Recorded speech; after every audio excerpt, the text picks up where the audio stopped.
Muito bem, queridos, saudação de paz da parte do nosso Senhor Jesus Cristo. Nós estamos aqui para mais uma aula nesta feita, iniciando o livro de Shemot.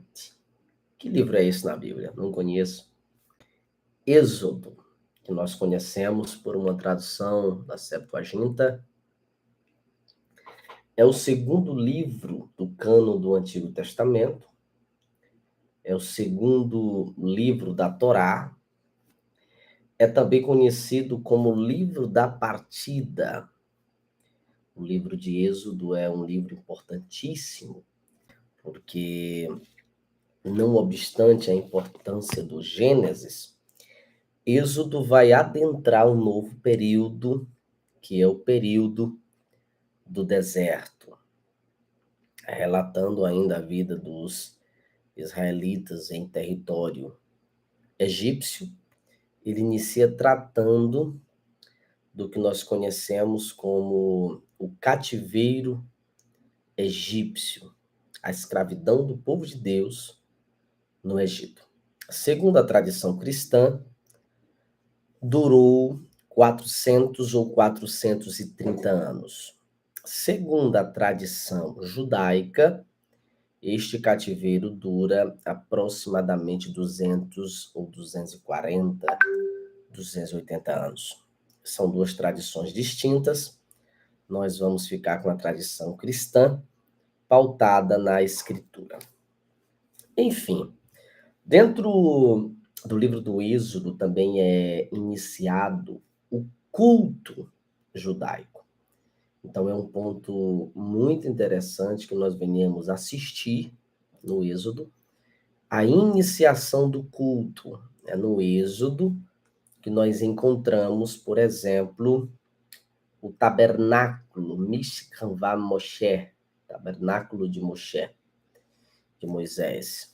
É aqui que nós encontramos também as festas bíblicas, sendo descritas a partir do Pessa, que é a Páscoa, e daqui em diante nós vamos conhecer Moed Hamatzot, festa dos pães ázimos, Yom Bikurim, dia das primícias, e diversas outras festas, como Yom Teruah, Yom Kippur nós conhecemos no Levítico, mas dentro do Êxodo já é introduzido. Enfim, é um dos livros mais, digamos assim, místicos da Escritura. Por quê, professor? Porque ele vai tratar da especificidade do culto judaico, da introdução de Deus no meio do povo, né, por intermédio do tabernáculo, e desta habitação, deste relacionamento entre Deus e o povo. O livro do Êxodo trata da desvincularização do povo hebreu, né, que ainda são hebreus, dos hebreus, com o Egito, o princípio da desconstrução do comportamento egípcio que ainda habitava no povo. É bem verdade que lá em Números, em Bamidbar, nós vamos encontrar mais algumas descrições do deserto, mas aqui no Êxodo nós também encontramos muitas descrições a respeito do comportamento do povo no deserto. Mas sem mais delongas, partindo do princípio da etimologia, Êxodo significa em grego partida, né? E este livro é o livro da partida. O primeiro capítulo diz assim: estes, pois, são os nomes dos filhos de Israel que entraram no Egito com Jacó. Cada um entrou com sua casa. Ruben, Simeão, Levi e Judá. Issacar, Zebulon, Benjamim, Dan, Naftali, Gad e Asser. Todas as almas, pois, que descenderam de Jacó foram 70 almas. José, porém, estava no Egito. A primeira, que nós diríamos assim, um ponto de partida teológico que nós devemos analisar, é a expressão usada, almas. Aqui a palavra hebraica é nefesh, que é a mesma palavra usada para alma vivente. Então aqui nós não temos nenhum sentido místico, alegórico, cabalístico dentro do texto, que venha trazer a desmistificação de um segredo do universo. Não, nada. É apenas um termo que etimologicamente vai tratar de alma vivente, uma pessoa. Como se ele estivesse dizendo, as pessoas. Sendo, pois, José falecido e todos os seus irmãos de toda aquela geração, os filhos de Israel frutificaram e aumentaram muito. Multiplicaram-se e foram fortalecidos grandemente, de maneira que a terra se encheu deles. Depois levantou-se um novo rei sobre o Egito, que não conhecera José, o qual disse ao seu povo: Eis que o povo dos filhos de Israel é muito mais poderoso que nós. Eia, usemos sabiamente para com ele, para que não se multiplique e aconteça que, vindo guerra, ele também se ajunte com os nossos inimigos e peleje contra nós e suba da terra. Primeira premissa que nós devemos analisar aqui é essa questão sociopolítica que envolve o Egito e o povo que descende de Jacó. O povo cresceu muito a ponto de tornar-se uma figura de suma importância dentro do império.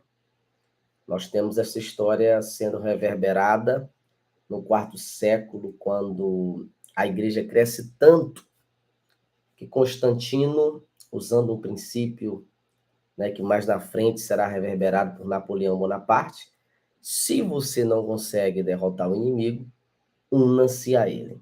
No caso do Egito, eles não se uniram aos Israel, eles subjugaram Israel. Mas reverbera-se isso no período em que Constantino viu que a igreja estava tão grande, e Tertuliano já dizia, ela cresce, e cresce assustadoramente, e ele, vendo que a igreja tão grande era, o que ele fez? Ele aliou-se à igreja, tornou a igreja membro do império, tornou a igreja uma figura imprescindível para o império.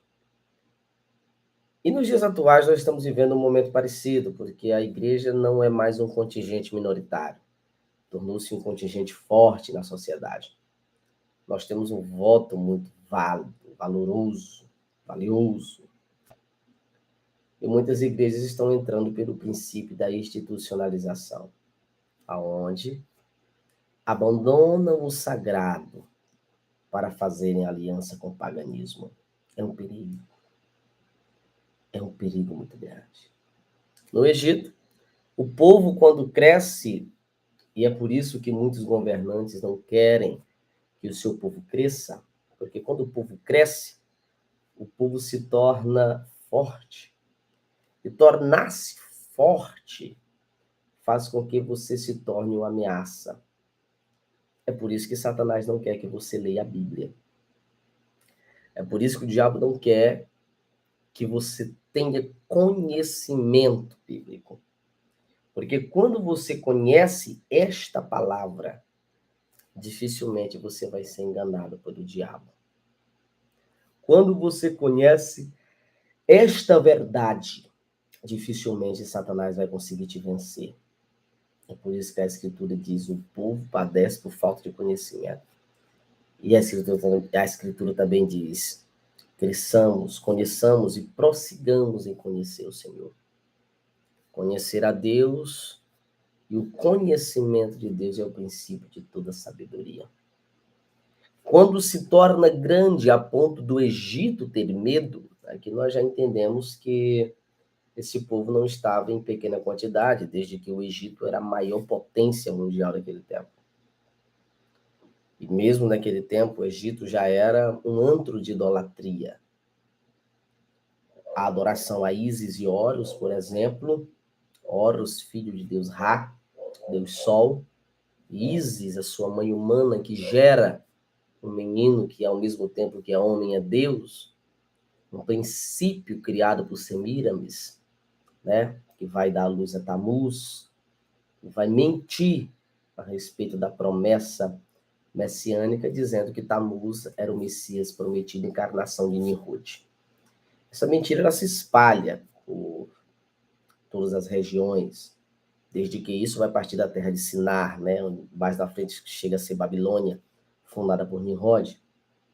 torna-se a Mesopotâmia conhecida nos livros de história. Tudo isso era parte da cultura do povo egípcio, e o povo de Deus está dentro do antro da idolatria. No Egito, onde se adora o sapo, onde se adora o animal, o cavalo, o boi, onde se adora e se cria várias divindades, por exemplo, o chacal Anubis, que é o deus da morte dentro da mitologia egípcia.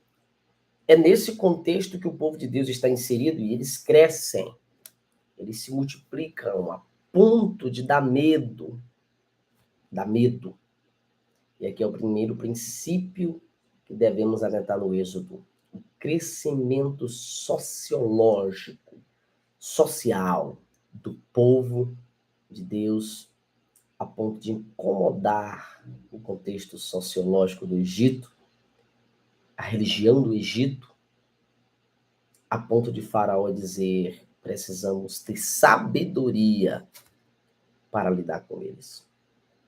Então é o primeiro ponto do livro do Êxodo. Até a próxima aula e que Deus te abençoe.